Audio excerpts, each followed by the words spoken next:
허물의 사함을 받고 자신의 죄가 가려진 자는 복이 있다 말씀하고 있습니다. 시편 말씀 가운데서도 가장 잘 알려진 말씀 가운데 하나입니다. 죄사함의 기쁨과 은혜와 축복이 얼마나 위대한 것인지 우리들에게 보여주고 있는 복된 말씀이 아닐 수가 없습니다. 허물의 사함을 받고, 허물이라고 하는 것은 반역죄를 가리키는 것입니다. 죄에도 경중이 있는데 무거운 죄를 가리키는 것이죠. 성경에서 말씀하고 있는 무거운 죄라고 하는 것은 어떤 죄일까요? 고의적으로 지은 죄, 하나님을 향하여서 반역한 죄, 그러니까 이 무거운 죄인데, 이 무거운 죄가 바로 허물이에요. 원어로 볼 때 페샤라고 하는 이 반역죄라고 하는 것은 근본적으로 원죄를 가리키는 것이죠. 원죄와 그 원죄가 내 안에서 지금 나타나는 거죠. 여러분들, 아담이 지은 죄, 그 죄가 어떤 죄였습니까? 그 죄가 바로 반역죄였어요. 왕이신 하나님을 거부한 것이잖아요. 하나님, 나 하나님 필요 없습니다. 나는 하나님의 통치를 받고서 사는 존재가 되기를 원치 않습니다. 내가 하나님이 되어야 되겠습니다. 하나님이 되고 싶은 마음이 선악과를 따먹었잖아요. 이게 바로 반역죄거든요. 그래서 성경에서 모든 죄가 다 똑같은 죄가 아닙니다. 하나님을 거부하는 것, 하나님 믿지 아니하고 하나님의 통치를 원치 아니하고 내가 스스로 하나님이 되기를 원하고 내 인생의 주관자가 바로 내가 되어야 된다고 생각하고 살아가는 것들, 이게 다 반역죄들이거든요. 이 반역죄를 가리켜서 허물이라고 하는 거예요. 허물의 사함을 받고 자신의 죄가 가려진 자는 복이 있다. 가벼운 죄가 있는 것이죠. 첫 번째로 허물은 무거운 죄고, 두 번째 나와 있는 자신의 죄는 가벼운 죄를 얘기하는 거예요. 가벼운 죄는 어떠한 죄일까요? 가벼운 죄는 비고의적으로 지은 죄, 내가 알지 못하고 부지중에 지은 죄, 혹은 실수로 지은 죄, 이런 죄가 바로 두 번째 죄를 가리키는 것입니다. 이러한 죄들이 사함을 받은 자가 복이 있다, 이렇게 말씀하고 있어요. 어떻게 이 죄 사함을 받을 수 있었을까요? 속죄제를 통해서 죄 사함을 받았죠. 매일 짓는, 비고의적으로 짓는 죄들 또는 실수로 짓는 죄들은 매일 드려지는 속죄제를 통해서 죄 사함을 받았고요. 반역죄는 매일 드려지는 속죄제를 통해서는 죄 사함을 받지 못했습니다. 이 반역죄는 1년에 한 번 대속죄이래. 이 반역죄조차도 하나님의 은혜로 사함을 받게 되었어요. 그러니까 반역죄도 가벼운 죄도 모두 다 예수 그리스도의 피와 죽으심의 은혜로 말미암아 다 사함을 받았다는 것입니다. 이러한 자가 복이 있다, 1절에 이렇게 말씀하고 있어요. 2절 말씀을 보게 되면 마음에 간사함이 없고, 요 간사함도 반역죄를 가리키는 거예요. 마음에 반역함이 없고, 하나님을 믿고 왕이신 하나님의 통치를 받아들이며 하나님을 나의 구원자로 왕으로 섬기고 그분의 말씀에 순종하는 자가 복이 있다는 거예요. 여호와께 정죄를 당하지 아니한 자는 복이 있도다. 죄를 사함 받은 자가 복이 있다. 다시 한 번 더 2절에서 1절의 내용을 반복하고 있는 거예요. 여러분들, 우리가 1절과 2절을 말씀을 통해서 오늘 시간에 다시 한 번 더 깨달아야 될 것은요, 과연 무엇이 복인가 라고 하나, 무엇이 복인가. 다윗은 시편 32편에서 무엇이 복인가를 말씀하고 싶은 거예요. 그는 한 나라의 주권자였습니다. 단순히 한 나라의 주권자가 아니라 다윗의 통치 시절 이스라엘은 고대 근동 일대를 다 점령했잖아요. 제국을 이루게 되었어요. 그의 권력과 부와 권세가 강성하게 되었습니다. 솔로몬이 큰 부를 이룩한 것도 다 누가 만들어준 것입니까? 다윗이 사실은 다 만들어준 거예요. 그 기반을.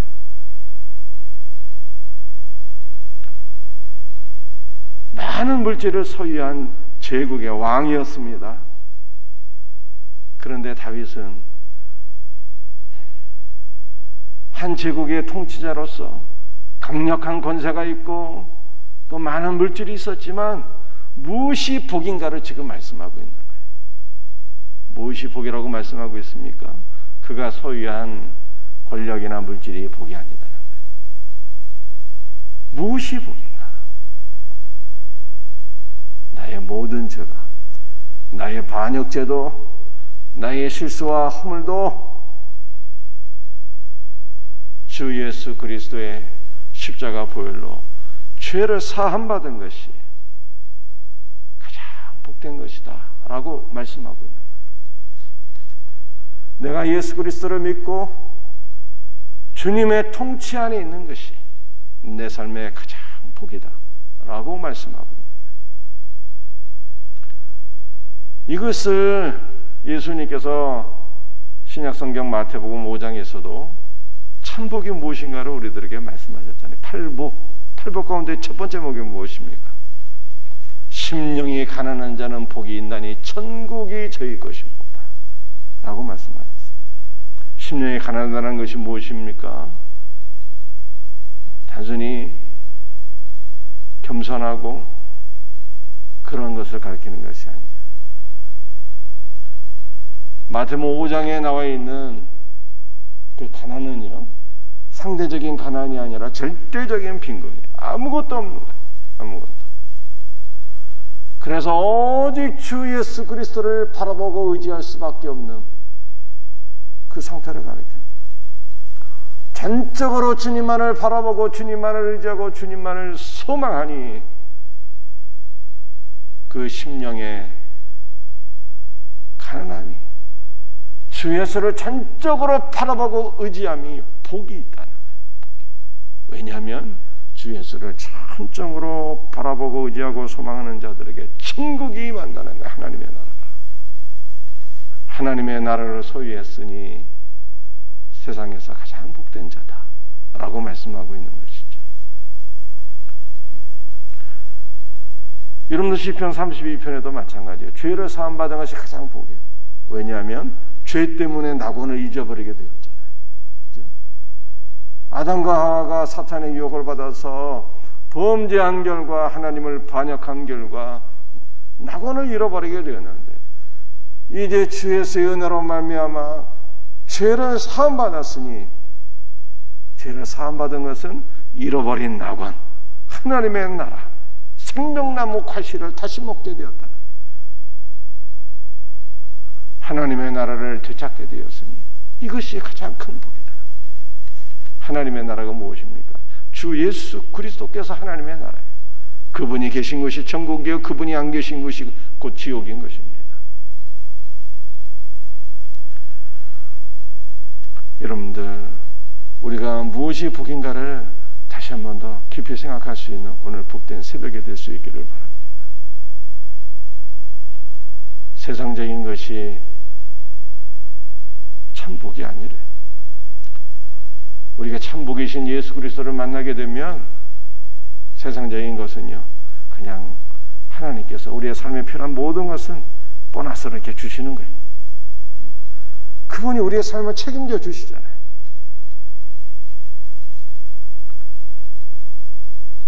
오늘 우리가 참된 복이 무엇인지를 다시 한번 깨닫고 감사하셔야 돼요. 왜 감사해야 됩니까? 저와 여러분은 이미 다 복을 받은 자들이기 때문입니다. 주 예수 그리스도를 만나고 그의 은혜로 말미암아 죄를 사함받았으니 영원한 하나님의 나라, 영원한 생명을 이미 소유하게 되었어. 이미 다 복받은 자들이에요. 감사할 수 있는 우리 복된 성도들이 되시기를 주 예수 그리스도 이름으로 축복합니다. 여러분들 이 복을 블레싱이라고 하잖아요. 블레싱. 우리가 흔히 이런 말이 있잖아요. God bless you. 하나님께서 당신을 축복하시기를 바란다는 거예요. 블레싱. 복이란 말이죠. 근데 이 블레싱, 이 블리드, 피를 흘린다는 말에서 온 거예요. 참된 복은 무엇입니까? 참된 복은 예수 그리스도의 블리드, 피 흘리심에서 온 거예요. 주께서 우리를 위하여 피 흘려주시니 우리의 모든 죄가 다 사함을 받게 되었고 이것이 참된 복이다 라고 말씀하고, 참된 복을 다 소유한 자들이에요. 우리는. 그러므로 늘 기뻐하고 늘 감사할 수 있는 우리의 복된 성도들 다 되시기를 주 예수 그리스도의 이름으로 축복합니다. 다윗은 왜 죄사함이 복이라고 말씀하고 있는 것일까요? 그 죄를 사함받지 못했을 때 이 끔찍한 상황을 다윗이 경험했기 때문입니다. 3절, 내가 입을 열지 아니할 때 종일 신음함으로 내 뼈가 쇠하였도다.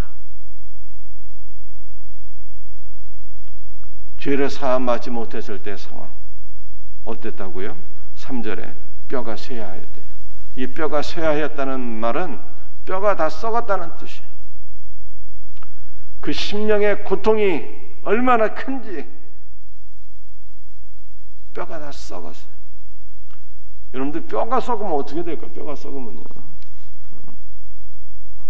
뼈가 썩은 것은 그 사람의 생명이 다 썩어버린 거예요. 어떻게 움직입니까? 뼈가 썩었는데.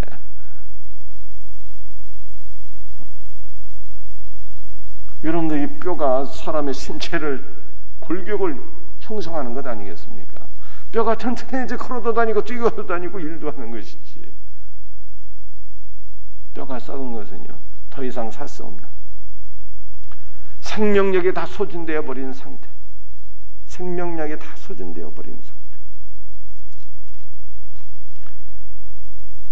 죄를 사함받지 못했을 때 영적 생명력이 다 쇠하여 버리고 영적 생명력이 다 썩어버리게 되었고, 이 엄청난 고통을 3절에서 이렇게 표현하고 있어요. 4절, 주의 손이 주야로 나를 누르시오니 내 진액이 빠져서 여름 가뭄에 마름같이 되었나이다. 죄를 사함받지 못했을 때 상태가 어떻다? 내 진액이 다 빠져버렸어요. 몸에 모든 피와 물과 기름이 다 빠져버리게 되었다는 거예요.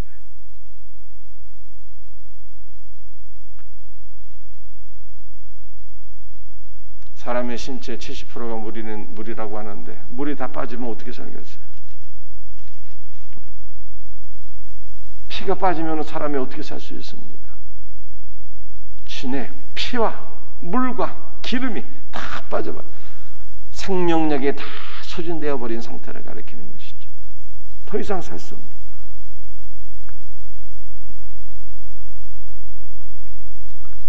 3절에서의 그 생명력이 소진한 상태를 4절에서 다시 한 번 더 반복하는 거예요. 영적 생명력이 다 소진되어 버렸을 때 내가 더 이상은 살 수 없겠구나, 내가 주께 내 죄를 자복하리라 하고 하나님 앞에 죄를 고백하게 되었을 때 주님이 죄를 다 사해 주셨다는 거예요. 그러므로 죄사함을 받은 다윗이 이것이야말로 가장 복이고 복이다, 이렇게 우리들에게 말씀합니다. 이 죄사함을 받은 다윗이 우리에게 한 가지를 권면하고 있습니다. 뭘 권면하고 있을까요? 6절 말씀, 마지막으로 6절 말씀 읽고 마치도록 하겠습니다. 이로 말미암아 모든 경건한 자는 주를 만날 기회를 얻어서 주께 기도할지라. 진실로 홍수가 범람할지라도 그에게 미치지 못하리이다. 죄를 사함받지 못했을 때 고통을 경험하고 주께 죄사함을 받았을 때 이것이 참 복인 것을 깨달았던 다윗이 우리에게 한 가지 권면을 하고 있는데, 모든 경건한 자는 주를 만날 기회를 얻어서 주께 기도할지라 라고 말씀하고 있습니다. 6절에 주를 만날 기회를 얻으라 라고 하는 것은 무슨 뜻인가 하면요, 죄를 깨달을 때, 여기 각주가 나와 있잖아요. 죄를 깨달을 때, 주께서 죄를 깨닫게 하셨을 때에, 주께서 우리를 부르실 때에, 그때 주의 은혜를 거부하지 말고, 그때 머뭇머뭇거리지 말고 주님께서 죄를 깨닫게 하시고 너 빨리 내게로 오라, 너 빨리 회개하라 말씀하실 때 주님께로 달려가서 주께 기도하라, 회개하라 라고 말씀하고 있는 거예요. 사랑하는 성도들이, 우리가 이 말씀을 통해서 한 가지 깨닫게 되면, 회개는 스스로 할 수 있는 것이 아닌 거예요. 인간이 내가 회개해야 되겠다 해서 회개가 되는 것이 아니라는 거예요. 회개도 주님이 은혜를 주셔야 할 수 있는 거예요. 죄를 깨닫게 하시고 주님께서 우리를 부르시고 주님께서 우리에게 은혜를 베풀어 주실 때에, 그때 비로소 회개하게 되는 거예요. 주님께 나가게 되는 거예요. 여러분들, 주님께 나가는 것이 바로 회개예요. 잘못을 뉘우치는 것이 회개가 아니라. 2번 각주가 나와 있잖아요. 죄를 깨닫게 하시는 건 주님께 빨리 오라는 것이, 빨리 오라는 거예요. 은혜의 자리로 빨리 오라는 거예요. 그래서 주님을 멀리하던 자들이, 주님을 반역하고 주님을 부정하고 내가 왕이야 하며 교만하게 살던 자들이 주님께로 돌아가서 왕이신 하나님을 인정하고 구원의 하나님을 인정하고 그를 믿으며 그의 통치에 엎드리는 것, 이것이 회개잖아요. 주님께로 돌아가는 것이 회개인 거예요. 주님께로. 다윗이 이것을 말씀하고 있어요. 주께서 너에게 죄를 깨닫게 하실 때, 주께서 너를 부르실 때, 주께서 너에게 은혜를 베풀어 주실 때 더 이상 방황치 말고 빨리 주께로 돌아가서 기도하라. 주님께 돌아가서 기도하는 것이 회개인 거예요. 회개하면 어떻게 됩니까? 6절 하반절에 이렇게 말씀하고 있습니다. 진실로 홍수가 범람할지라도 그에게 미치지 못하리라. 주님께 돌아가는 자는요, 주님께서 지켜주시고 보호해 주신다는 거예요. 여러분들, 이스라엘은 연간 강수량이 우리나라의 10분의 1이거든요. 비가 적게 와요. 그런데 간혹 홍수가 내릴 때가 있어요. 간혹 홍수가 내려요. 이스라엘은 계절이 두 계절로 딱 나눠지게 되잖아요. 건기와 우기로 딱 나뉘어지게 되는데 여러분들, 우기는 10월 달부터 3월 달까지거든요. 11월 이른비가 내리고, 12월 1월 장대비가 내리고, 2월 3월 늦은 비가 내리고, 6개월이 우기란 말이에요. 이 우기라 해도 비가 많이 오는 것이 아닙니다. 그런데 간혹 홍수가 내릴 때가 있어요. 여러분들, 비가 안 오는 나라에서 홍수가 내리면 어떻게 해요? 상대적으로 더 피해가 큽니다.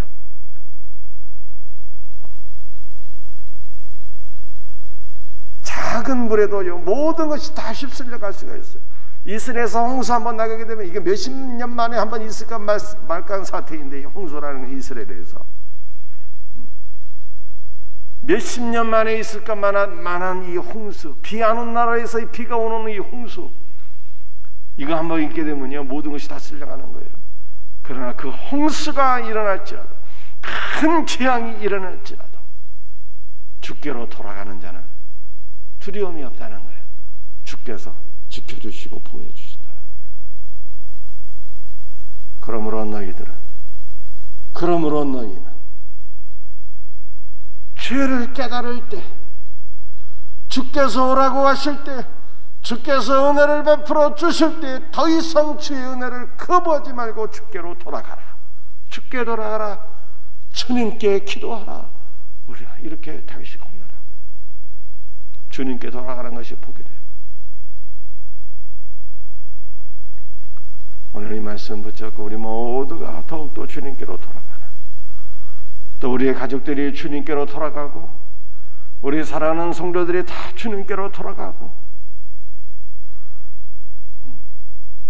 이 땅에 있는 모든 가난한 신자들, 교회 안 나가는 신자들 다 주님께로 돌아오는 역사가 있도록 오늘 말씀을 붙잡고 기도할 수 있는 복된 새벽이 되시기를 바랍니다.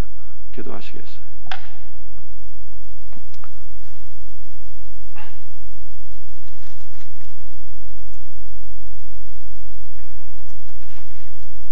주님 감사합니다.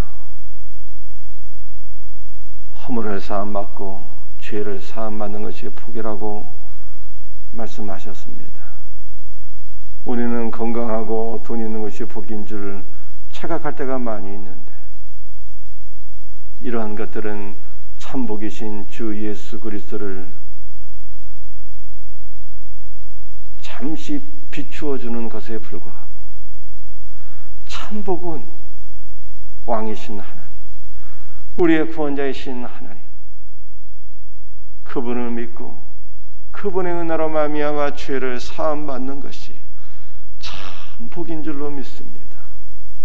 주 예수여, 오늘도 주 예수 그리스도를 믿어서 죄를 사함받은 우리가 가장 복 있는 자들인 줄 믿사오니, 이로써 다시 한 번 더 주님 앞에 감사와 찬송과 영광을 돌려드립니다. 우리 사랑하는 성도들, 죄를 깨달을 때, 주님께서 은혜를 베풀어 주실 때, 주님께서 오라고 하실 때 더 이상 방황치 말고 다 주님께로 돌아갈 수 있는 복된 영혼들 되게 하여 주시옵소서. 오늘 새벽에도 주의 벌로 우리를 덮어주시고 주의 영으로 충만케 하여 주옵기를 소원하고, 거룩하신 주 예수 그리스도의 이름 받들어 감사하며 기도드리옵나이다.